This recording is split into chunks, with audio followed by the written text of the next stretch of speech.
Select your station and double-click Hardware. Right-click on a module in the top window or in the bottom window. Select Edit Symbols. Resize the window as necessary.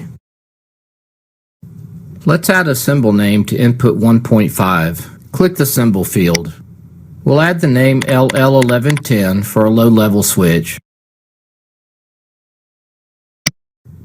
Let's add the word high to the existing note for LSH1110 and copy the rest of the note.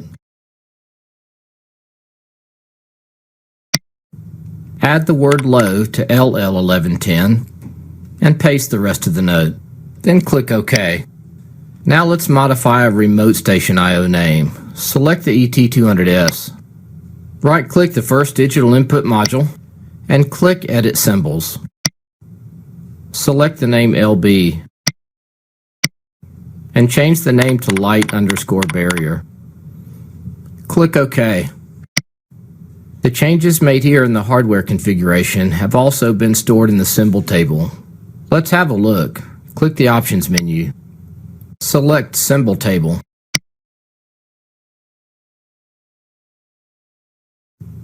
Here are the changes we just made. You have seen how to add and edit symbol information in the hardware configuration editor, and that concludes this video.